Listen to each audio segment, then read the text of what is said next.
Boker Tov, good morning. Welcome to our Aliyah Day. I am Rabbi Mordecai Griffin, the rabbi of Sar Shalom Synagogue here in Saginaw, Texas, which is just north of Fort Worth. And I'm also the founder of Lapid Judaism. So welcome to our channel. Welcome to our Aliyah Day. Today is the fifth day of the week. And so we will be studying the fifth Aliyah of the Torah portion, Ve'et Kanan, from the book of Deuteronomy, the book of Devarim, which today is going to begin in the fifth chapter of the book of Deuteronomy, and we're going to begin reading in the 19th verse. So if you're new to our channel, welcome again. I would ask you to please subscribe and click the little bell button next to the subscribe button when you do that, so that you'll make sure and be contacted and kept up to date on all the important content that we have here. Also, please click the little thumbs up like button on our video. That's very important. We very much appreciate it. And leave a comment. Let us know you were here. Let us know what stuck out to you most about the teaching today, what meant the most to you.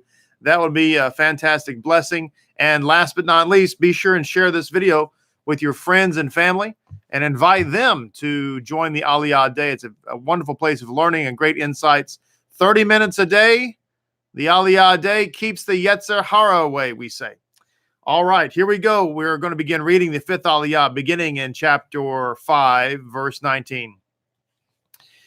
These words Adonai spoke to your entire congregation on the mountain from the midst of the fire, the cloud, and the thick cloud, a great voice never to be repeated. And he inscribed them on 2 stone tablets and gave them to me. It happened that when you heard the voice from the midst of the darkness and the mountain was burning with fire, that you, all the heads of your tribes and your elders, approached me.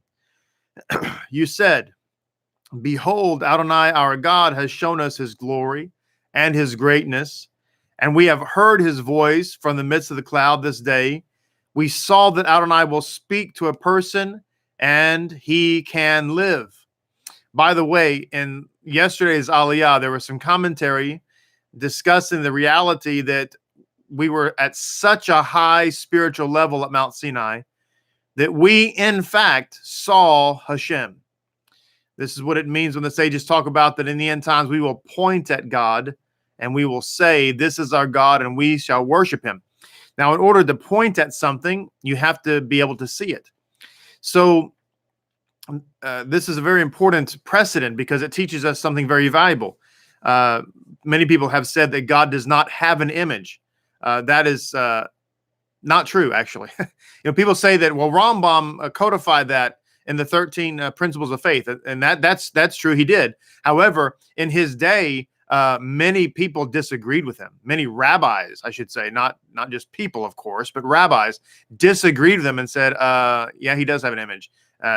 He talks about it all over the Bible, talks about it all over the Talmud, Midrash, etc. And so there was not universal acceptance of the supposed reality that God does not have an image. In fact, if you study the Torah, it doesn't really say that. It says, don't make an image. It doesn't say I don't have an image. There's a big difference between don't make an image. If I said don't paint a picture of me, I'm not saying because there's no image to paint. I just said don't paint a picture of me, right? So with that said, so we learn that no one can look at God and live. And so this seems to confirm that reality. But in fact, we learn also from the commentators and the sages that we did look at God and we lived.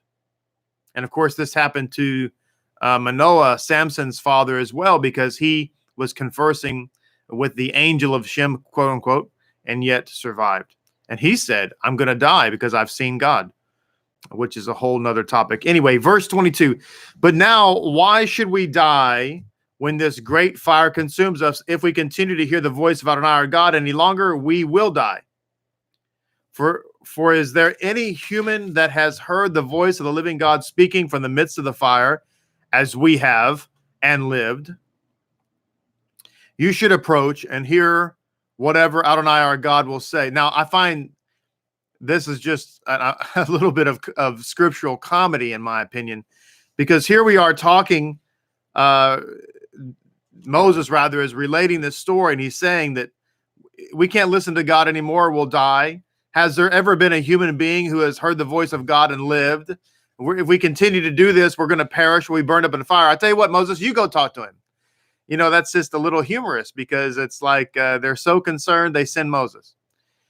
So it says, you should approach and hear whatever Adonai our God will say, and you should speak to whatever Adonai our God will speak to you. Then we shall hear and we shall do.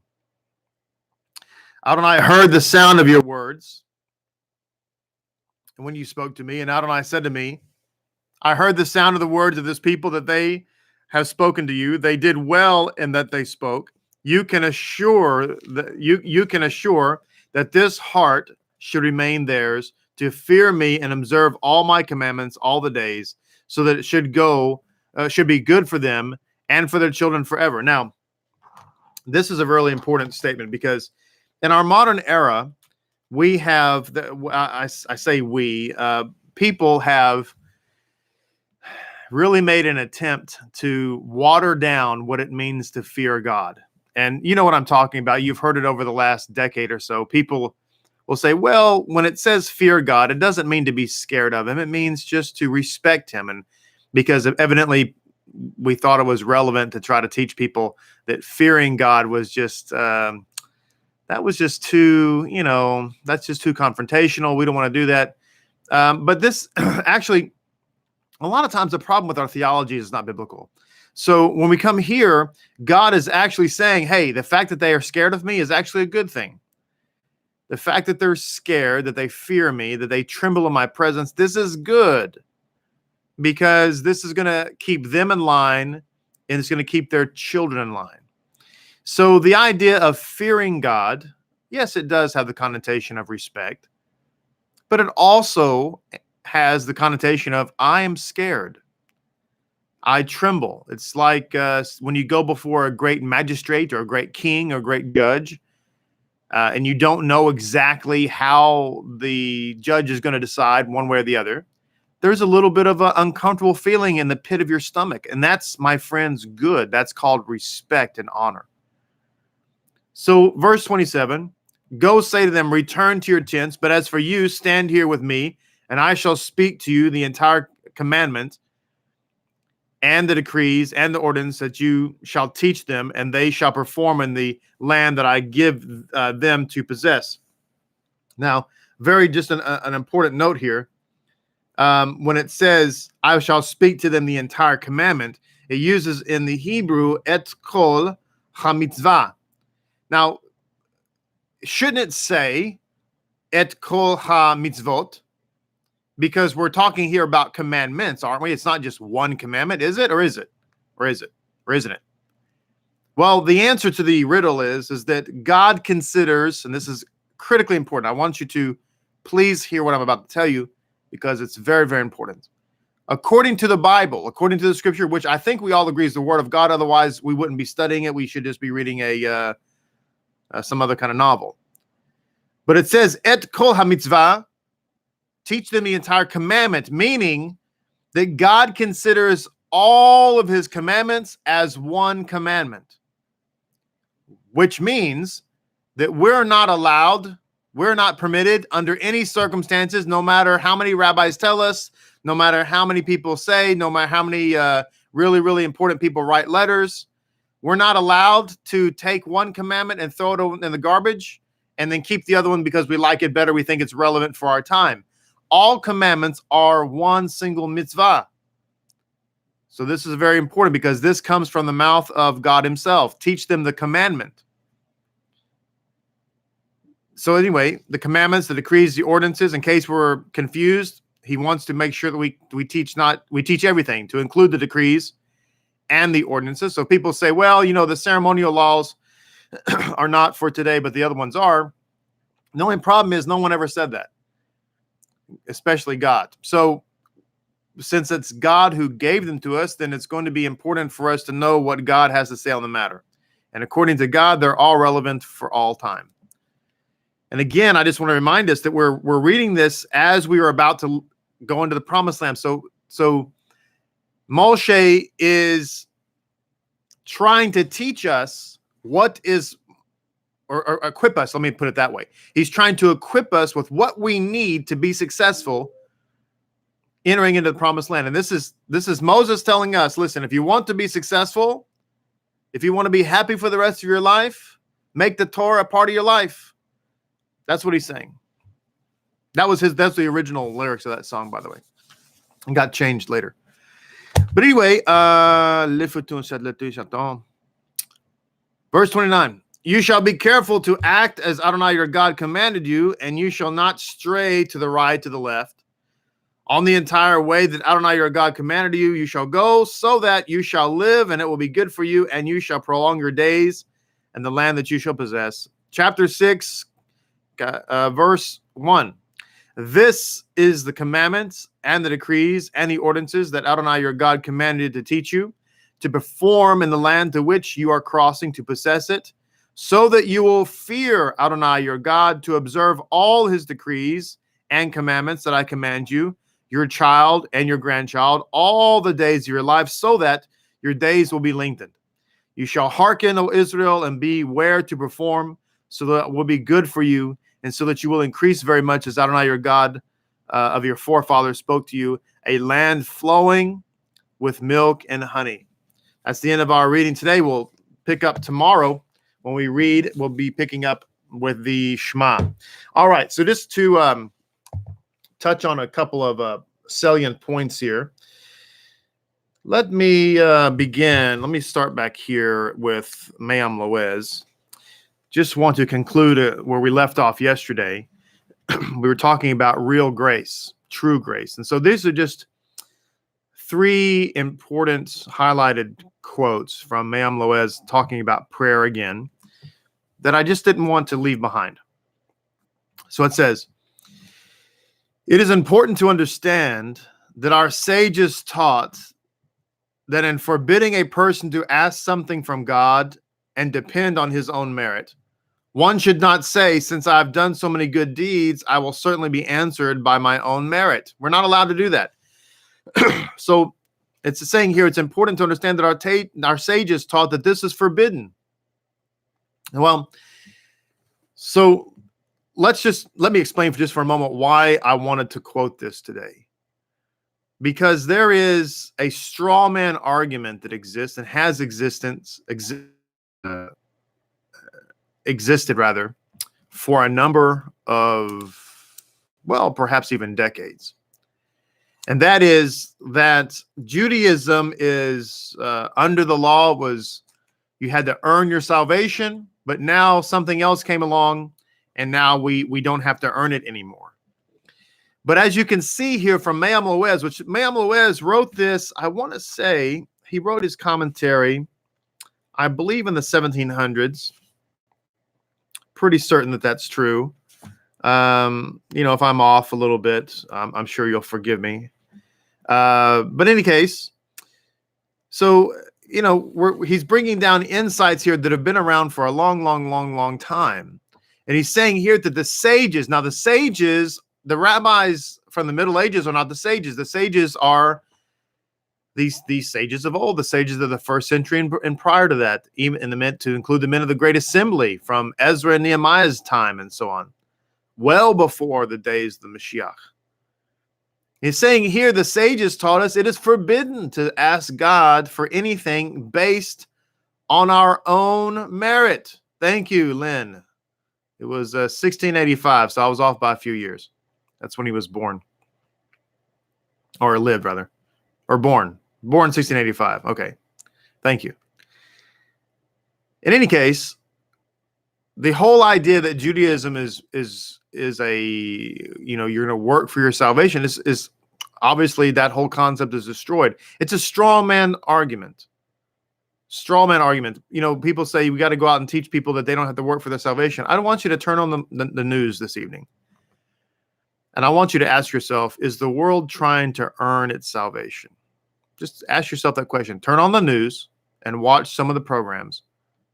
And then ask yourself, does it appear that mankind in general is running around trying to earn their way into heaven? I'm just ask that question and go from there.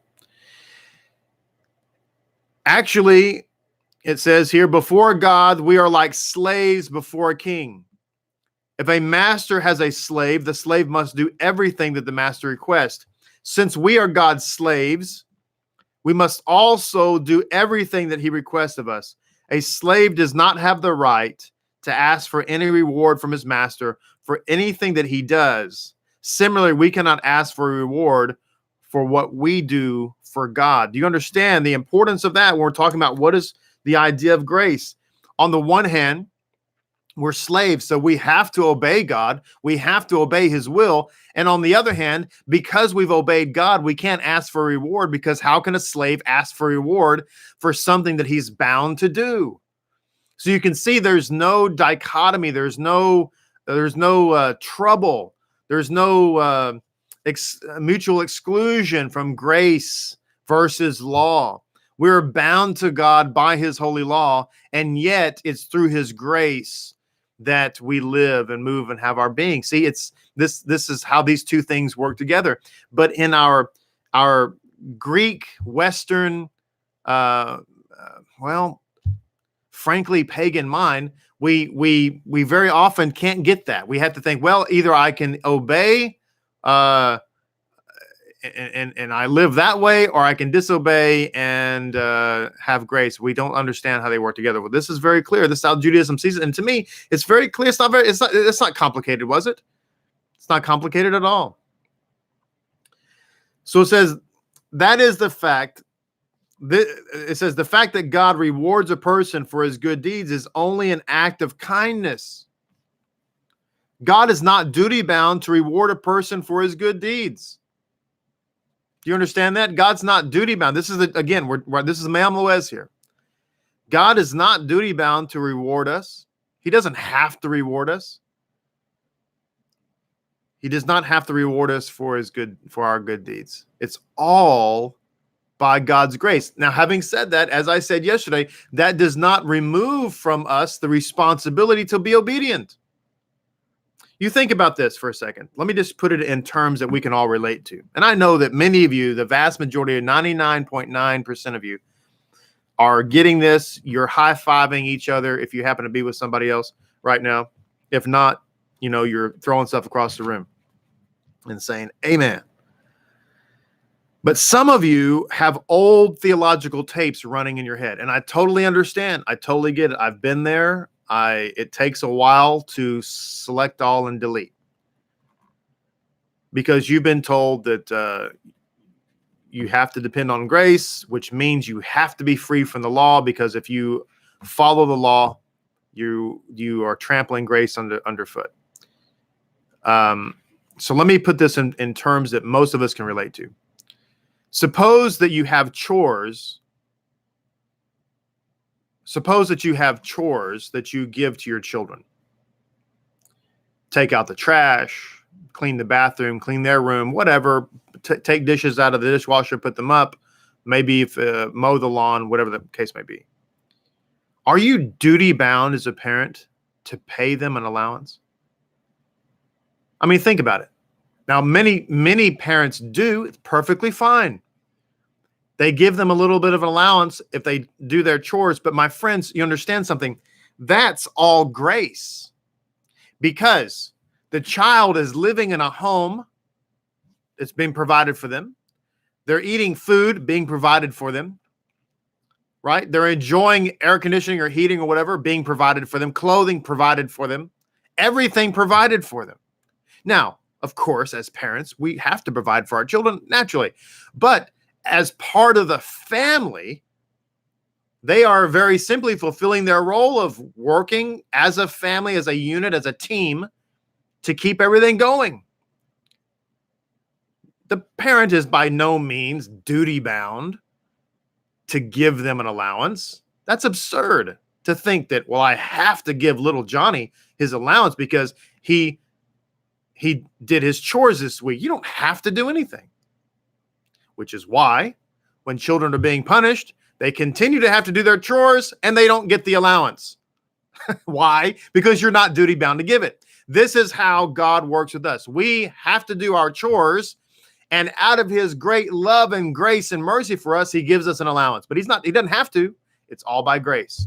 Nevertheless, we can't just sit back on the couch and fold our hands and say, well, I'm under God's grace, and therefore I'm going to get the allowance. I don't have to do a thing. And God says, no, no, no. That's not how it works around here. So it says, it is thus written, it will be charity for us if we keep all and do all the commandments. Deuteronomy 6:25. What did I say? Whoa. It says it will be charity for us if we keep and do all the commandments. Deuteronomy 6:25. So it says right here that doing the commandments is in fact grace. Yes, you heard that right. You heard that. You heard that for the first time right here. The Torah, it says that if we keep the Torah, that is in fact charity. You know, I'm going to venture to guess you've never heard that before. That in fact, obeying the law is grace. That is the definition of grace. When God gives us reward for keeping his commandments, it is an act of charity on his part. Our sages likewise teach that when Messiah comes, there will be an announcement that whoever kept the commandment should come and receive his reward. God will then ask each one, what have you done that you seek reward? And one person will say, I gave much charity to the poor. And God will say, was it then with your money that you gave charity? The money was mine. Therefore, before you gave the charity, I paid you double for the charity that you would do. Wow. Another person will say, I kept the commandment of circumcision with my child and also paid for a teacher to teach him the Torah. And God will say, who gave you children then, if not I? I gave you the money to pay the teacher, therefore I paid you. I gave you your reward before you even kept the commandment. Wow.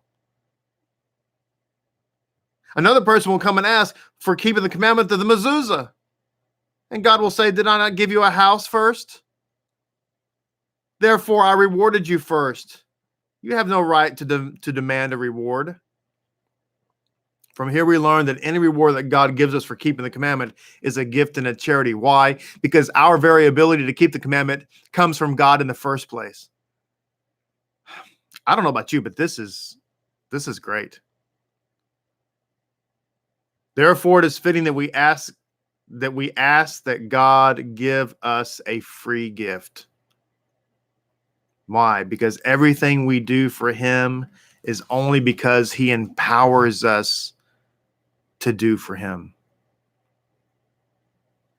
You know, as I was davening this morning, Shacharit, right here at this desk in my office in the synagogue located in Saginaw, Texas, I was looking at my siddur, and all of a sudden I just realized I have a siddur. And it turns out that because of my affinity for books, I have many siddurim all over this office. In fact, you can't see them. All you ever see of my office is the pictures behind me, but there's 2 bookshelves full of books, and this is just part of the library here. Not that I'm bragging, you don't get to see them. One of these days we'll do shul tours and you'll be able to see it all. But anyway, and I was thanking God that I have a siddur. That my ability to dive into him, aside from the fact that I have eyes and a brain and a tongue and I'm able to speak, all of which I'm thankful for. The very fact that I'm able to pray to him is because he allowed me to have a siddur. That I live in a country, in an environment in which I'm able to acquire that. And the only reason I know about any of that is because of Messiah Yeshua. Which, as I've said before, not to get off on a tangent, but I've never understood people who come to the Jewish faith through Messiah, and then somehow the serpent talks them into abandoning him. How can you abandon the one that opened your eyes? How can you, if you are blind, you're walking around totally blind, and you walked up to Mashiach and you said, Lord, if you please, give me my sight. And he stretched out his hands and he opened your eyes. And then you walk around now being able to see, telling everybody that this guy's a false prophet. That's insane. I'm just saying. That's insane. That was an aside. That was free. All right, let's get back. Let me. I was going to share another insight, but the insight I was going to share has to do with striking a healthy balance. But let me get over here because we just have 5 minutes remaining. Share some things from the Aliyah today. It says in our Aliyah that God uses the phrase, a great voice not pausing, it says. In the Kehol Tumash, it says, God spoke these words to your entire assembly of the mountain out of the midst of the fire, the normal cloud and the thick cloud with a great voice, not pausing for a breath as human beings must. Never again will God reveal himself publicly to this degree. So it says here, talking about the pausing, it says, as has been mentioned, God addressed each Jew individually at Mount Sinai. Hebrew has different forms of the word, of the singular you and the plural you. The word for your in the opening statement of the Ten Commandments, I am your God, is in the singular. By extension, then, the words of every prophecy and teaching uttered by a true Torah sage are addressed to each and every Jew individually. So in other words, when it says a not a pausing word, one of the meanings of that is that God spoke to all of us corporately, but at the same time, simultaneously, he spoke to us individually. So the Torah is a corporate word, and it is also an individual word. The next comment I want to read here, it says a second meaning of God's word, not pausing, is that the voice of God did not cease once it was heard in Hebrew, but rather split into the 70 seminal languages of humanity. Now, the Midrash teaches us that the tongues of fire split and started to dance around the camps of the Israelites when God was speaking the Holy Torah. This is why we had tongues of fire that appeared over and above the heads of the disciples in the upper room. That was not the first time this happened. The first time it happened is when the sapphire tablets were being given. The reason it happened in the upper room during Shavuot is because the Ruach of God had come and Mashiach had reestablished, so to speak, those sapphire tablets. But I want to come back to my comment here, or the comment rather, in the Kehol Tumash. It says, so it didn't stop at Hebrew. Once it was in Hebrew, it split into the 70 known languages. It says, God thus addressed not only each individual Jew, but also every human being. Now, I'm going to read the rest of this comment, and I'm going to disagree with one part of it, but I'm going to explain why, and we're going to explain it logically. Okay?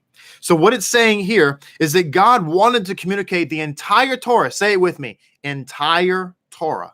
Not just in Hebrew, but in all the languages. Why? Because he wanted all mankind to hear it. And by the way, we're going to learn in just a moment, it wasn't just those who were standing at the mountain, but when he spoke the Torah, it literally went to every human being all over the planet. So it says here, thereby obligating all humanity for all time to respond to his call to observe the Noahide commandments. Now, that's the part that I don't agree with. Because it says, obligating all humanity for all time to observe his call to observe the Noahide laws. So here's my problem with that. We're just going to use something called simple logic.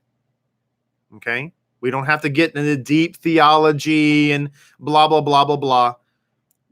First and foremost, when Abraham and Sarah became converts, they went around making converts. Not one time ever do we read, not with Abraham and Sarah, not with Isaac and Rebekah, not with Jacob and his wives, not with Joseph, not with Moses. Not one time do we ever read anybody trying to make Noahides. Furthermore, in Jewish history, whenever you study about proselytization in Jewish history from the first century through the Middle Ages and on, not one time, not until you get to the 1950s with the Chabad movement, not one time do you ever ever read Jews trying to make Noahides. Doesn't ever happen, not ever.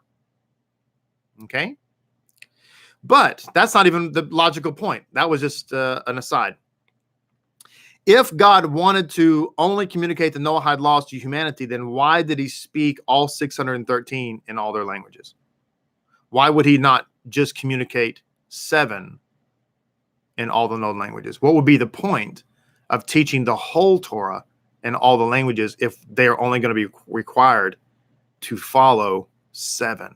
Simple logic, my friends. We're out of time, but as I said earlier, we're not out of content. We'll come back to this tomorrow and share some more thoughts along these lines, and also get into the Shema and explore that through the commentary. So much to share, and we'll get to it with God's help. Until then, may you have a blessed, awesome, fantastic, and joyful day.